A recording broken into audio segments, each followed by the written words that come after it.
fiat voluntas tua, sicut in cielo et in terra. Panem nostrum quotidianum da nobis hodie, et dimitte nobis debita nostra, sicut et nos dimittamos debitoribus nostris, et ne nos inducas in tentationem, sed libera nos a malo. Isang titigil ang pagtibo nito! Arestuhin! Takpi ng mga herehe na ito! Sandali lang, Padre.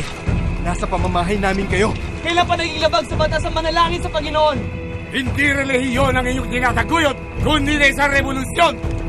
Kunin ang kanilang mga dokumento, pati ang larawang yan! Padre, huwag! Padre! Uyan! Sumama na lamang kayo na maayos nang hindi kayo mataktan.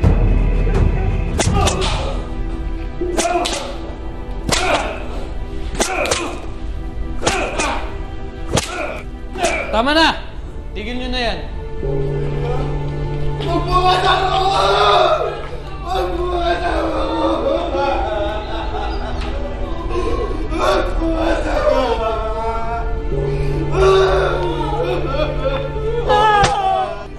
Mahal kong Hermano Puli, iminumungkahi ko na pansamantala ay itigil muna ang mga gawain ng ating mahal na kofradiya para maiwasan maulit ang nangyari.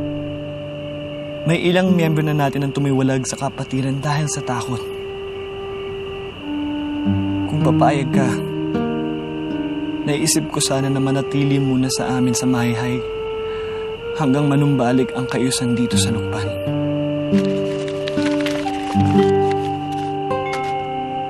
Mahal kong mga kapatid, tibayin ninyo ang inyong loob. Iwaksin ninyo ang takot sa inyong mga puso para manatiling dalisay ang inyong mga kaluluwa.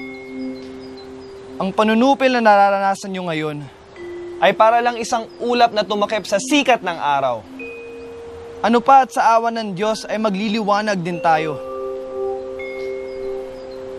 Hermano Octavio, bilang aking kamay na kanan, ay inaasahan ko maging ehemplo ka ng katatagan.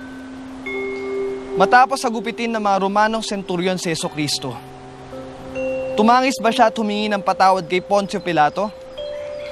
Binawi ba niya ang kanyang mga salita at nangakong magpapaalipin sa gobyerno ng mga Hudyo?